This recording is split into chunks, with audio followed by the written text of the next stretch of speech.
د یو روغتون او شفاخانې مخې ته یو نفر ولاړو او ماته ډیره ناشنا خبره وکړه. وایي 95% سبحان الله 95% ډاکټران دا له شرکتونو نه او له دې کمپنیانو نه، یعنی د دوا شرکتونو او کمپنیانو نه دوی فیصدي غواړي.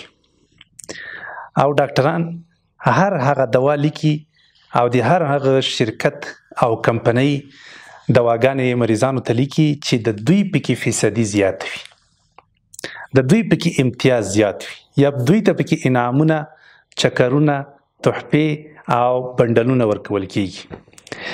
وایي 95% ډاکټران د دې خبرې په قصه کې نه دي چې د کوم یو شرکت دوا صحیح ده، با کیفیته ده او یا بې کیفیته ده. خو بس مهمه دا ده چې ته ماته وروره څومره راکوې 10%، ښه لږ صبر وکړه، هغه څومره راکوي 15% بس د دې تایید شو.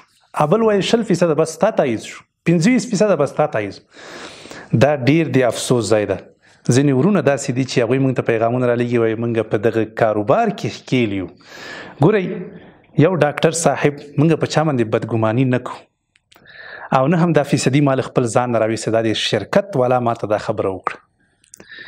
دا ډیر د افسوس ځای ده چې ډاکټران تر دې اندازې پورې دوی حرص ولري او تر دې اندازې پورې د انسانانو په روغتیا باندې لوبې کول، دا د مسلماني او د انساني تقاضا نه ده. نه اسلام دا اجازه چاته ورکوي او دا اسلام خو پرې د انسانیت هم دا اجازه چاته نه ورکوي. نو قدرمنو ورونو، تاسې کوشش وکړئ انشاءالله چې نه له دغسې شرکتونو سره کومک او مرسته وکړئ او نه هم داسې ډاکټران چې هغوی فیصدي غواړي او په فیصدي باندې مخکې روان دي ورته فیصدي ورنه کړي. ځکه دا ډاکټران دوی ته قانوني لحاظه دا حق ورکړل شوی دی چې دوی فیس واخلي. او هر یو ډاکټر حد اقل که هیڅ نه د ورځې 1000 افغانۍ فیس خو خامخا راغونډوي.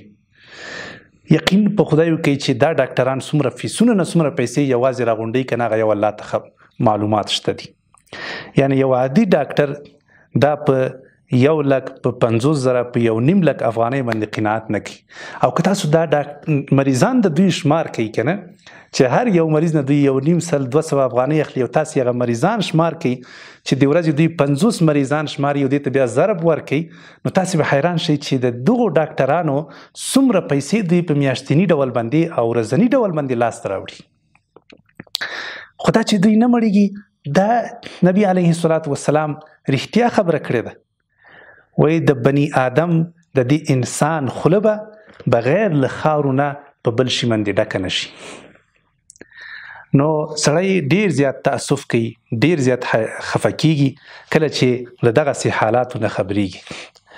زما له قدرمنو ډاکټرانو نه دغه هیله ده چې ای قدرمنو ډاکټرانو، الله جل جلاله تاسو ته ډیر یو ښه مقدسه وظیفه درکړې ده، او که چېرته تاسو صادق او امانتدار واوسیږئ، دا پیسې خو دا فیسونه خو تاسو هسې هم اخلئ، خو الله جل جلاله به تاسو ته لوړ اجرونه او ثوابونه درکوي، ځکه تاسو د انسانانو صحت ته پاملرنه کوئ.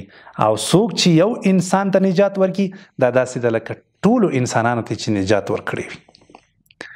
خو که چېرته تاسو داسې کوئ چې د فیسونو باندې قناعت نه کوئ او بیا تر دې تر څنګه را ولاړېږئ، دواخانې والا بیل په دې کې خپله فیصدي وهنه کوي، شرکت والا بیل کوي، هغه څوک چې دا دواګانې راوړي هغه پکې بیله وهنه کوي، او بیا دا ټول بوج راچول کېږي په چا باندې؟ په مریض باندې.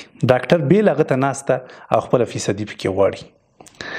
دا خو به دا بیچارهګان تباه و برباد شي که نه، دا مریضان دا ورځ تر بلې چې دغه موږ و تاسو خرابېږو، نشو کولی چې په نورو باندې ملامتي واچو چې پلانکی ملامت ده او هغه ملامت ده او دا د هغه له لاسه نه ده، په خپله موږ او تاسو ملامت یو. هیڅ لازم نه ده چې موږ او تاسو په نورو باندې ملامتي واچو. هر یو انسان د خپل ځان اصلاح کړي، هر یو انسان د خپل ځان اصلاح کړي، همدا کفایت کوي. هیڅ ضرور نه ده چې موږ او تاسو ټول خلک اصلاح کو، او نه هم د ټولو خلکو اصلاح کول ممکن دي، خو حتی اقل د خپل ځان خو باید اصلاح وکړو. خلک پرېږدئ د خلکو په اړه له تاسې نه پوښتنه نه کېږي. له ما نه به زما په اړه پوښتنه کېږي، ډاکټر صاحب له تا نه به له تا نه پوښتنه کېږي چې تا په دې خپل کسب کې څومره له صداقت او امانتداري نه کار اخیستی و. دغه فیصدي چې تاسو یې په دواګانو کې وهئ او دې ته نه ګوري چې دا با کیفیته ده که دا بې کیفیته ده. په یاد ولرئ ګوره که هغه ډاکټر وي که هغه کمیشنکار وي که هغه دواخانې والی دا ټول حرام خوري او ټول په دې ناروا کې ورسره شریک دي. که یو ډاکټر په خپل فیس باندې قناعت کوي ډېره ښه خبره ده چې ورته زه په مخه دی دا مه وایه چې هغه بل ځای کې کار شروع کړي. کار شروع کوي بل ځای کې دې شروع کړي هغوی پوه شه او الله یې پوه شه. خو تاسو مهرباني وکړئ مه خپله باندې حرام خورئ او مه نور خلک چې حرام خوري تاسې په هغه کې مرسته ورسره مه کوئ. ځکه هر هغه څوک چې په ناروا کې له چا سره مرسته وکړي زموږ اسلام دا وایي چې هغه هم په ناروا کې او په ګناه کې له دې انسان سره باقاعده شریک ده. که موږ تاسو له دې ډاکټرانو سره کومک او مرسته ونه کړو که نه په دې ناروا کې بالاخره دوی به څه وکړي یو هم ورسره ونه کړي بل یې هم ونه کړي دوی مجبوره کېږي چې بس کښېني او په همدغه باندې قناعت وکړي. انسان هسې هم نه مړېږي په پیسو باندې او نه په پیسو باندې څوک ماړه سوي دي او نه هم چا قناعت کړی ده. مهمه دا ده چې موږ تاسو خپل آخرت خپل قبر دا په نظر کې ونیسو او د الله جل جلاله نظارت ګوره په هیڅ وخت کې هم له موږ نه لرې نه ده. الله جل جلاله په هر حالت کې موږ ویني په پټه باندې چې کوم کارونه کوو او په ښکاره چې موږ کارونه کوو هغه ټول الله جل جلاله ته برابر دي. د الله جل جلاله د رضامندي په خاطر باندې او په دې ولس باندې د مهربانۍ او د شفقت او د ترحم په خاطر باندې باید موږ تاسو نور اصلاح شو نور سم شو او حرام خوري نور بند کو د دې لپاره چې ان شاء الله زموږ تاسو دا بد حالت په ښه حالت باندې ان شاء الله بدل شي.